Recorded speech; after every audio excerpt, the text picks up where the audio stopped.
संवेदना एक्सप्रेस, खबरों से एक कदम आगे। नमस्कार, संवेदना एक्सप्रेस में आप सभी का स्वागत है। आज के मुख्य समाचार। शिवसेना के युवा नेता आदित्य ठाकरे की दहाड़ गूंजी, साथ आए सांसद संजय राउत। समाचार अब विस्तार से। आज दादर नगर हवेली की धरती पर शिवसेना ने अपनी प्रत्याशी कलाबेन डेलकर के समर्थन और लोकसभा उपचुनाव में जीत को सुनिश्चित करने के उद्देश्य से शिवसेना ने अपने युवा नेता आदित्य ठाकरे को चुनाव प्रचार करने के लिए सिलवासा भेजा और उन्होंने अपने चुनाव प्रचार के दौरान जनसभा को संबोधित करते हुए कलाबेन के लिए वोट की अपील की। साथ में प्रदेश की जनता को आश्वस्त करते हुए कहा कि दादर नगर हवेली की जनता यदि भारी बहुमत से कलाबेन को विजयी बनाती है तो जनता की बुनियादी सुविधा जैसे शिक्षा, चिकित्सा, सुरक्षा आदि तमाम समस्याओं का समाधान सुनिश्चित किया जा सकेगा। अपने अभिभाषण के शुरुआती क्षणों में आदित्य ठाकरे जी ने कहा कि जब वे जनसभा को संबोधित करने के लिए मंच पे आ रहे थे तो उनके मन में ये दुविधा चल रही थी कि लोगों के बीच अपना संबोधन वो किस भाषा में करेंगे। इसका सबसे बड़ा कारण उन्होंने यह भी बताया कि वे पहली बार दादर नगर हवेली की धरती पर किसी चुनावी सभा को संबोधित करने के लिए आ रहे हैं। इसलिए उनके मन में यह दुविधा चल रही थी कि वे अपना अभिभाषण हिंदी में, गुजराती में अथवा मराठी में किस भाषा में करें। फिर उन्होंने अपनी मन की बात सुनी और मातृभाषा को ही जनसभा को संबोधित करने के लिए उपयुक्त पाया। आगे उन्होंने कहा कि दशहरा का त्योहार तो बीत गया, लेकिन विजयदशमी तो 2 नवंबर को होगी, क्योंकि इस बार चुनाव में निश्चित रूप से शिवसेना की ही जीत होगी। आगे उन्होंने यह भी कहा कि जब डेलकर परिवार और ठाकरे परिवार एक साथ इस चुनाव में आए हैं तो निश्चित रूप से इन दोनों परिवारों का संबंध प्रदेश की जनता के हित में होगा और समाज के सभी वर्गों का उत्थान भी सुनिश्चित होगा। आगे के हमारे वीडियो में देखें कि शिवसेना के वरिष्ठ नेताओं ने किस प्रकार से जनसभा को संबोधित किया। अभी के लिए बस इतना ही। प्रदेश के ऐसे ही बेहतरीन खबरों के लिए जुड़े रहें हमारे चैनल के साथ। तब तक के लिए धन्यवाद।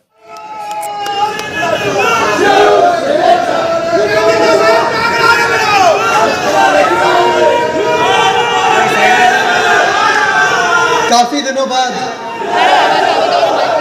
ऐसी सभा देखने मिल रही है।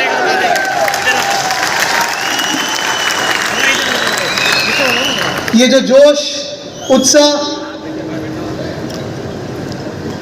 जीत तो पक्की है और ये दिख रहा है मुझे। अभी हमारे member of parliament Sanjay Raut साहब कह रहे थे कि शैतान को हराना है। दशहरा तो होके गया, लेकिन विजयदशमी ये 2 नवंबर को है। 30 नवंबर को वोटिंग है, विजय हमारा ही होने वाला है। जब यहां मैं आ रहा था तो पूछ रहा था, अभिनव जी से पूछ रहा था, संजय जी से पूछ रहा था, अनिल देसाई जी से पूछ रहा था कि भाषण तो करना है, लोगों से बातचीत करनी है, तो कौन सी भाषा में बोली जाए? मराठी में बोलूं, हिंदी में बोलूं, गुजराती में बोलूं? लेकिन उन्होंने सबने कहा कि हम भाषण करने तो नहीं। और मैं भी यही सोचता हूं, यही मानता हूं कि कौन सी भाषा यह महत्वपूर्ण नहीं है, दिल की भाषा में यहां बोलने आया हूं। हम सोचते हैं तो मन से नहीं, दिल से सोचते हैं और दिल की बात करने आया हूं। सचमुच जो भी यहां मैं माहौल देख रहा हूं, यहां एक भावना देख रहा हूं, जो लोगों की आंखों में एक अलग भावना देख रहा हूं। कभी कभी ऐसे होता है कि ऐसी घटना जब घटती है तब गुस्सा होता है, क्रोध होता है, दुख होता है, भावना शायद बदलाव की हो सकती है, लेकिन यहां मैं यही भावना देख रहा हूं कि हर एक को यहां न्याय चाहिए, बराबर ना। मैं आ रहा था, मैं कहीं पत्रकारों से भी बातचीत कर रहा था, मैं कहीं ट्विटर पे, हमारे एसएमएस पे देख रहा था, कोई रिपोर्ट्स बन रहे हैं कि शिवसेना की रैली हो रही जा रही है। मैं चुनाव के लिए बाहर आया हूं, महाराष्ट्र से बाहर आया हूं, प्रचार सभा में आया हूं। इसके पहले मैं गोवा जा चुका हूं, राजस्थान भी जा चुका हूं, लेकिन मुझे याद दिलाया गया था कि यही इस यूनियन टेरिटरी में 22 साल पहले मेरे दादाजी हिंदू हृदय सम्राट बाला साहब ठाकरे की सभा हुई थी। और तब शायद हम दो प्रवाह थे, लेकिन विचारधारा एक ही थी, भूमिपुत्रों के लिए न्याय और भूमिपुत्रों के लिए आवाज उठाना। आज ये दो प्रवाह साथ में आए हैं। शायद तब साथ में आते हम दोनों तो और भी अच्छा चमत्कार हो सकता, लेकिन अभी वो वक्त गया नहीं। यही वो वक्त है चमत्कार बनाने का। ये जो संगम हो रहा है, जैसे अभिनव जी ने कहा, कलाबेन जी ने कहा, संजय राउत जी ने कहा कि ये दो परिवार साथ में आ रहे हैं। ठाकरे परिवार और देलकर परिवार जो साथ में आ रहे हैं, वो यहाँ के भूमिपुत्रों के लिए आ रहे हैं, न्याय के लिए आ रहे हैं, सभी के न्याय के लिए आ रहे हैं, सिर्फ एक परिवार के न्याय के लिए नहीं आ रहे। यही भावना हम आगे लेके जाते हैं और हम दोनों की सोच विचारधारा एक ही है कि जब हम देलकर परिवार कहते हैं, जब हम ठाकरे परिवार कहते हैं, तो हमें हमारे पूर्वजों ने यही सिखाया है कि ठाकरे परिवार हो, देलकर परिवार हो, यानी हम सिर्फ अपने भाई बहन माता पिता नहीं, तो ये सारे जो जनता सामने बैठे, ये हमारा परिवार है। और इसीलिए जब यहाँ मैं आया हूँ, चुनाव के लिए आया हूँ, प्रचार के लिए आया हूँ, चुनाव तो जीत के ही जाऊंगा, ये तो वचन दे के ही जा रहा हूँ। मैं आश्वासित होकर जाऊँ ना कि जीत के ही जा रहे हो। लेकिन ये प्रचार सभा, ये जो चुनाव है, जैसे कई अन्य सारे चुनाव होते हैं, कई पार्टियों के लिए ऐसा होता है कि अभी बहुमत बना के रखना है, यानी इसलिए हम चुनाव लड़ रहे हैं। कहीं के लिए एक ईगो की बात होती है कि देखो हम सब चुनाव जीत सकते हैं, लोग क्या है, हम तो सब हम ही भगवान बन चुके हैं। कई लोग ऐसे घूमते हैं कि हमें अभी अपना पक्ष बढ़ाना है, अपनी पार्टी बढ़ानी है, हर एक राज्य में जाना है, इसलिए चुनाव लड़ते हैं। लेकिन हम पक्ष बढ़ाने के लिए नहीं आए हैं, हम ईगो के लिए नहीं आए हैं, हम सिर्फ खुद को भगवान समझ में नहीं, लेकिन यहाँ सेवा तो करनी है। लेकिन ये देलकर परिवार को न्याय दिलाने के लिए ये चुनाव लड़ रहे हैं।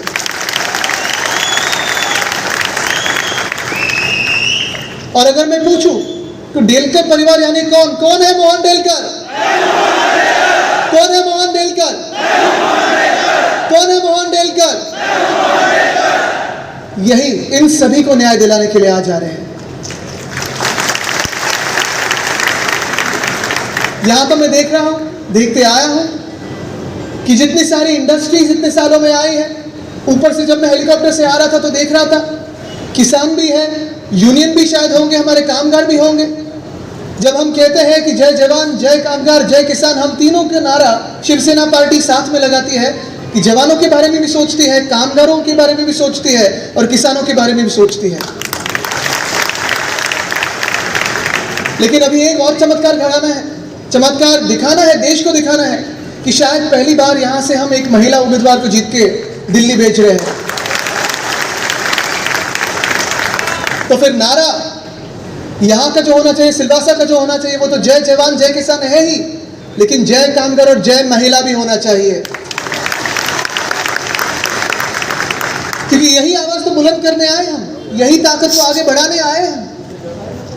जब कोई प्रशासक आता है, अभी तक तो मैंने सोचा था कि अफसर आते हैं, आईएएस अधिकारी आगे आ सकते हैं, आईपीएस अधिकारी आ सकते हैं, लेकिन जब राजनीतिक तानाशाही वाले अफसर नहीं, ये तो प्रशासक है, आते हैं, तो उनको दिखाना होता है कि हमारा जो देश है, हिंदुस्तान, भारत, ये देश तानाशाही को कभी भी अपना नहीं सकता। ये लड़ाई जो है, ये सिर्फ एक परिवार की नहीं है, एक उम्मीदवार की नहीं है, एक महिला की नहीं है, लेकिन आप सभी लोगों की है। जो आवाज, जो आवाम की आवाज है, जनता की आवाज है, वो दिल्ली तक पहुंचनी है और इसलिए हम सब लड़ रहे हैं। और अगर दिल्ली हिलानी हो, दिल्ली को डराना हो, क्योंकि ये कोई दिल्ली के साथ लड़ाई नहीं है, हम भी नहीं चाहते कि दिल्ली के साथ लड़ाई हो, दिल्ली तो अपनी ही है, हर एक इधर आदमी है, इधर नागरिक है, उसकी दिल्ली है। लेकिन अपनी आवाज, अपने न्याय, अपने हक, यहाँ के जो भूमिपुत्र हैं उनकी आवाज दिल्ली तक जाने के लिए एक ही उम्मीदवार अभी जिताना है। वो कौन है? कौन है? नहीं, सुनाई नहीं दिया, यहां से बताओ कौन है? यहां से बताओ कौन है? बीच में से बताओ कौन है? अभी सिर्फ महिलाओं की आवाज होनी चाहिए। कौन है अपने उम्मीदवार?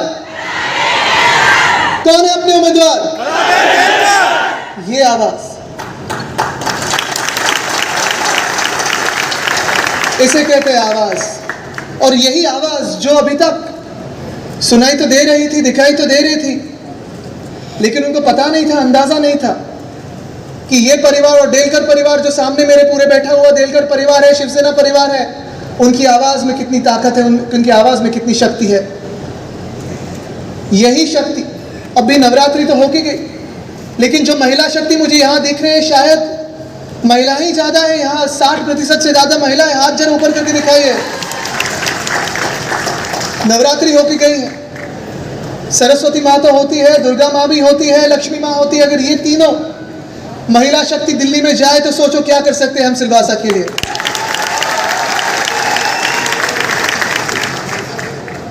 अभिनव जी, आपने जो कहा कि हम न्याय जीतने के लिए ये सब लड़ाई कर रहे हैं, सेवा करने के लिए है, सेवा भाव से कर रहे हैं, न्याय भाव से कर रहे हैं, मैं आपको आश्वासित करने आया हूं जो SIT की इन्वेस्टिगेशन है वो सही मायने में आगे चल रही है। सेना का तो इतिहास ही है कि अन्याय के खिलाफ लड़ाई लड़ रहा हो, जहां भी हो, जिस राज्य में हो, जिस गली में हो, जिस शहर में हो, जिस गांव में हो, अगर अन्याय कोई करने आए तो फिर अपनी भी तलवार हम आगे लेके चलते हैं। और ये तलवार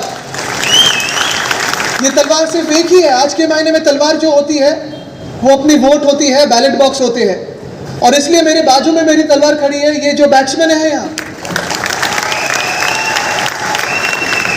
सभी को पता है चुनाव कब है? नहीं, सुनाई नहीं दिया। 30 तारीख को, 30 अक्टूबर को चुनाव है। चिन्ह क्या है? बैट्समैन। और ये बैट्समैन अपना 6 मारने वाला है।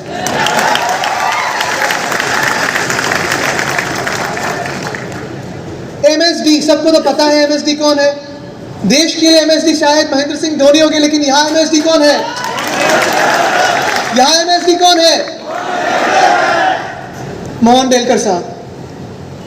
और उनकी स्मृति में, उनकी यादों में उन्होंने जो अभी तक श्रम किए हैं, कठिनाई से लड़े हैं, आपके लिए लड़े हैं, यहाँ जो भी किया है। मैं सोच रहा था, मैं जब भी पूछ रहा था अभिनव जी से कि यहाँ डेलकर साहब ने 7 बार जो जीता है, 9 बार तो लड़े हैं, 7 बार तो जीते हैं, दिल्ली में आवाज बुलंद की है। हर बार उन्होंने इस प्रदेश के लिए, इस यूनियन टेरिटरी के लिए, ये सारे जो नागरिक मेरे सामने बैठे हैं, जनता के लिए जो अपना परिवार समझते थे, कुछ ना कुछ करते आए हैं। और यही लड़ाई अभी आगे लेके जानी है। तानाशाही को मोड़ना है और आगे लेके जाना है। लोकशाही क्या है, लोकशाही क्या है, ये जनता को दिखाना है। यही ताकत मैं सोचता हूं कि जब शिवसेना की ताकत, डेलकर परिवार की ताकत, अभी मैं तो ये अलग अलग समझता ही नहीं, ये तो साथ में आए हैं। जब दिल्ली में आवाज बुलंद होगी तब सोचे क्या हो सकता है। चमत्कार जो बन सकता है वो यहीं से शुरुआत होगी।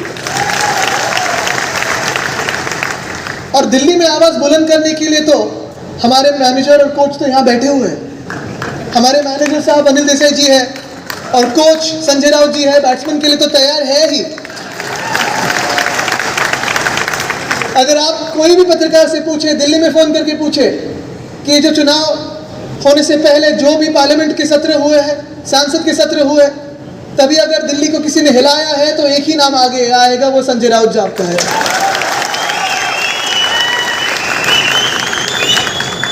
मुझे लंबा चौड़ा भाषण करने की जरूरत नहीं है। मुझे पता है कि जीत तो तय है, अपनी जीत है, लेकिन मैं आपसे एक ही विनती करूंगा कि 30 अक्टूबर की तैयारी आज से शुरू होनी चाहिए। हर एक को पता होना चाहिए कि ये लड़ाई सिर्फ चुनाव नहीं है, सर्वसाधारण चुनाव नहीं है, उपचुनाव तो है, लेकिन क्यों उपचुनाव होने लगा, ये तानाशाही कैसे है और कैसे मोड़नी है हमें ये तानाशाही, वो भी अपने मनों में सोचना चाहिए। अगर किसी सांसद को ये तानाशाही ज्यादा लगती है तो मेरे जो यहाँ नागरिक भाई बहन है उनको कितनी हो सकती है। और आज हिम्मत दिखा के, ताकत दिखा के जो कलाबेन जी अपने साथ खड़ी रह रही है, अपने चुनाव के लिए खड़ी रह रही है, आप उनके साथ खड़े रहोगे कि नहीं? आप उनके साथ हो कि नहीं? आपकी ताकत उनके साथ होगी कि नहीं? तारीख कौन सी, चिन्ह क्या? जो बच्चा, ये तो तैयारी तो पूरी हुई है।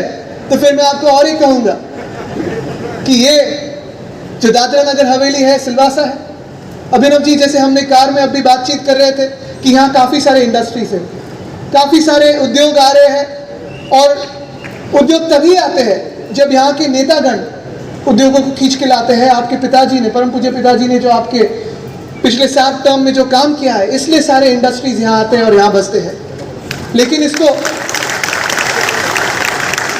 को आगे बढ़ाना है, यहाँ इंडस्ट्रीज लाने हैं, रोजगार लाने हैं।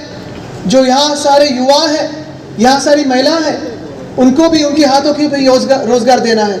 यहाँ जो इंडस्ट्रीज है, सारे जो इंडस्ट्रियलिस्ट हैं वो हमारे मुंबई में बसे हुए, और ये नाता, ये रिश्ता जो है कि घर उनका वहाँ है, इंडस्ट्री यहाँ है, अगर ये आगे लेके जाना है तो जैसे मैंने कहा कि नेतागण यहाँ देलकर साहब को चुनते आए हैं, इंडस्ट्रीज यहाँ आती रही है, वैसे ही मुंबई में शिवसेना को चुनते आए। अभी ये मौका है कि दोनों को साथ लाए। इंडस्ट्रियलिस्ट युवा नेता हमारे माननीय आदित्य ठाकरे जी, अनिल भाई देसाई जी, आप सभी का स्वागत है प्रदेश में। वहीं उपस्थित हमारे भाई और बहनों, मजबूत और सिर्फ महाराष्ट्र के नहीं, हमारे देश लेवल, भारत के फ्यूचर और एक मजबूत यूथ बनके उभरने वाले ऐसे हमारे नेता और हमारे शिवसेना की ताकत आदित्य साहब ठाकरे का मैं तहे दिल से स्वागत करना चाहता हूं।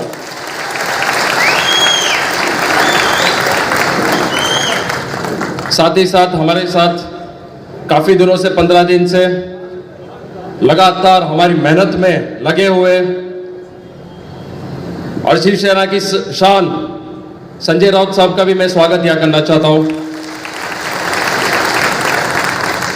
साथ ही साथ हमारे राज्यसभा एमपी और शिवसेना के जो मास्टरमाइंड कहे जाते हैं, वैसे अनिल साहब का भी मैं यहाँ स्वागत करना चाहता हूं।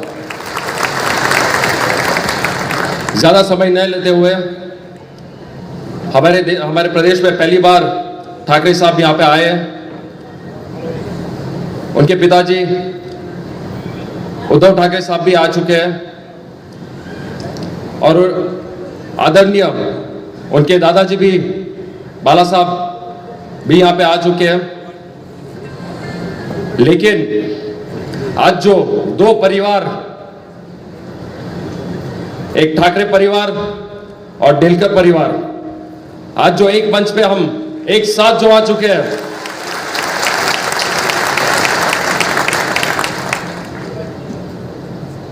दोनों का आइडियोलॉजी, दोनों की विचारधारा एक ही है। प्रदेश के लिए लड़ना, लोगों के लिए लड़ना, वही विचारधारा पिछले 35 साल से जो मेरे पिताजी आदरणीय मोहन डेलकर साहब जो विचारधारा लेके चले थे, वही विचारधारा लेके अब दो ताकत बनके, एक नहीं दो ताकत, एक मेरा आदरणीय मोहन डेलकर, पिताजी मोहन डेलकर साहब की ताकत और एक विचारधारा बाला साहब की, दो ताकत लेके ये प्रदेश का एक उज्जवल भविष्य बने, वही विचारधारा लेके हम चलने वाले हैं। लेकिन लगातार मैं ठाकरे साहब का मैं तहे दिल से धन्यवाद करना चाहता हूं। साथ ही साथ सरकार को भी मैं, महाराष्ट्र सरकार का भी धन्यवाद करना चाहता हूं। जब जब मेरे पिताजी की न्याय की लड़ाई की बात हुई थी, जब हम वहां पहुंचे थे, मैं और मेरी मदर, मेरी मम्मी वहां पहुंचे थे, जब जब हम तकलीफ में थे, जब जब हमारा प्रदेश तकलीफ में था, सबसे पहले हाथ इन्होंने हमारा पकड़ा था और कहा था कि डेलकर साहब के परिवार को हम अकेले नहीं रहने देंगे। और साथ ही साथ ये जितने गुनहगार हैं, जितने गुनहगार यहाँ बैठे हुए हैं, ठाकरे साहब ने हमें आश्वासन दिया है कि उन्हें जिन जिन आरोपी हैं उनके सजा मिले और डेलकर साहब मेरे पिताजी को न्याय मिले, वैसा हम काम करेंगे। यहां से हमारी एक नई शुरुआत है। हमारे बीच आदित्य ठाकरे साहब आए हैं, पहली बार आए हैं, लेकिन जिस तरह से मैंने कहा, नगर हवेली एक हो चुका है, एक नारा तो हमने दे दिया है, कौन है मोहन डेलकर? आवाज धीरो लगे, कौन है मोहन डेलकर? मोहन डेलकर की विचारधारा के साथ साथ हम एक शिव सैनिक होकर भी काम करेंगे, वैसा आज हम यहां से निर्णय करके जाएंगे, कसम लेके जाएंगे और एक अच्छा भविष्य बने, हमारा दादरा नगर हवेली का एक अच्छा भविष्य बने, वो हाथ पकड़कर हमने चलने का निर्णय ले लिया है। और ठाकरे साहब ने भी, उद्धव साहब ठाकरे साहब ने भी, मुख्यमंत्री साहब ने भी हमने आश्वासन दिया है। आज हमारी कैंडिडेट मेरी मदर, मेरी मम्मी कलाबेन डेलकर को जो हमने शिवसेना का जो ताकत दिया है, जो हमने ताकत लिया है और जो हमारे जो उपचुनाव आने वाले हैं उसमें जो कैंडिडेट खड़ी हुई है, शिवसेना के सारे हमारे जो लोकसभा एमपी है और ठाकरे साहब ने हमें आश्वासन दिया है कि जब जब नगर हवेली को हमारी जरूरत पड़ेगी, जब जब डेलकर परिवार को जरूरत पड़ेगी, हमारे संगठन को जरूरत पड़ेगी, ठाकरे साहब पीछे नहीं हटेंगे, ना ही महाराष्ट्र पीछे हटेगा।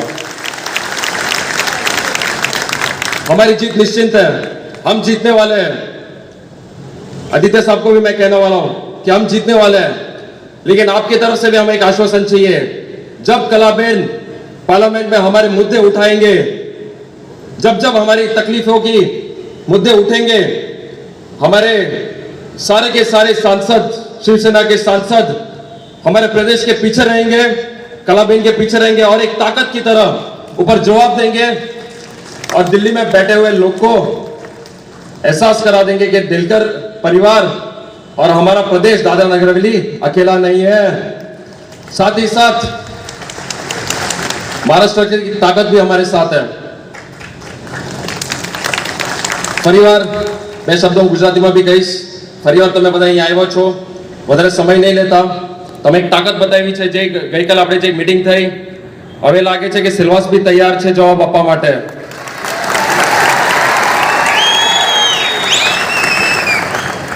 ગામડું તો એક થઈ ગયું છે, હવે સિલવાસ તો વારો છે। આ વખતે જવાબ, इस बार जवाब सिर्फ दमन में बैठे प्रशासक को नहीं, दिल्ली में बैठे हुए हर एक, जितने होद्देदार ऊपर बैठे हुए हर एक को जवाब देना है। क्योंकि हमारे साथ एक ताकत नहीं, दो ताकत है, और जिस दिन दो ताकत गिरेगा ना, सिर्फ दमन नहीं, दिल्ली भी हिल जाएगा।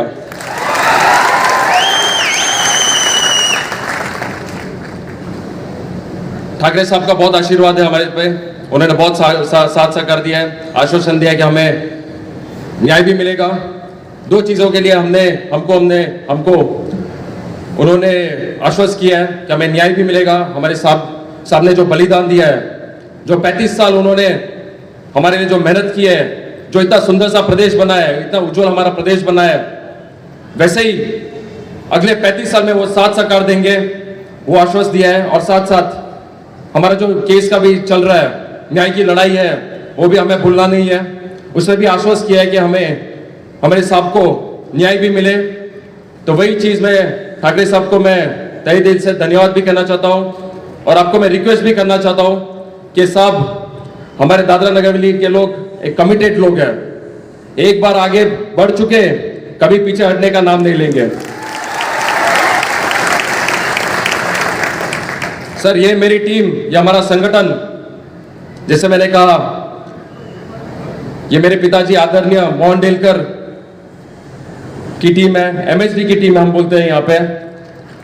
कमिटेड लोग हैं, भोले लोग हैं और लड़ने के लिए सब तैयार है। तो यही दो शब्द से मैं अपना संबोधित करता हूं मैं। और जो मैंने चीज कही है, 3-4 दिन रह गए,